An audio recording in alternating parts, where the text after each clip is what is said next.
சென்னையை சேர்ந்த தூய்மை பணியாளர்கள் அவங்களுக்கு சம்பள உயர்வு கேட்டு போராடிக்கிட்டு இருக்காங்க. அவருக்கு எம்எல்ஏக்கு பிஏக்கு 25,000 ரூபாய் சம்பளமா. நாங்க தினமும் அசிங்கமாக்குதுங்க, ரொம்ப அசிங்கமாக்குது. நாங்களா டெய்லி பிஏ ஆள்றோங்க, மனித கைக்கிற மலத்தை ஆள்றோம். நாங்க கையில நாய் செத்த நாய் எடுக்கிறோம், பூனை செத்த பூனை எடுக்கிறோங்க. ஆனா எங்களுக்கு சம்பளம் 19,000. எந்த விதத்துல நியாயம்? ஒரு அமைச்சருக்கு கார் கொடுக்க போறாராம், அந்த கார் இனோவா கார் கேக்குறாங்க முதலமைச்சர் கிட்ட. ஏன் எங்களெல்லாம் அவருக்கு தெரியலையா? நாங்களாம் ஓட்டு போடலையா அவருக்கு? நாங்க ஓட்டு போட்டு நாங்க மாற்றத்தை கொடுத்துக்கிறோம். தமிழ்நாடு மக்கள், நாங்க சென்னை பூர்வகுடி மக்கள், நாங்க எல்லாம் தூய்மை பணி உட்பட.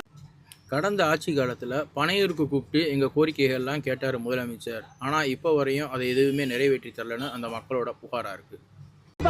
போன வருஷம் 1/8/2025 அப்ப 13 நாள் போராட்டத்துல தூய்மை பணியாளர்கள் எங்களை பனையூர் அலுவலகத்துல அவர் அழைச்சு எங்களை பேசினார். அப்ப எங்களுக்கு முழு ஆதரவு தெரிவிச்சாரு. அப்ப அவர் இன்றைய முதல்வர் அவர்கள் இன்னைக்கு தமிழ்நாட்டுடைய முதலமைச்சரா வருவாரா அப்படின்னு சொல்லிட்டு அவர் எண்ணி பார்க்கலையா? வந்த பிறகு எங்களுடைய கோரிக்கைகளை நிறைவேற்றாம இருக்கிறதுக்காக அவர் மௌனம் சாதிக்கிறாரா? தூய்மை பணியாளர்களோட கோரிக்கைகளை இந்த அரசு நிறைவேற்றுமா? இதுக்கெல்லாம் பதில் சொல்லுவாரா முதல்வர்? பதில் சொல்லுங்க சார்.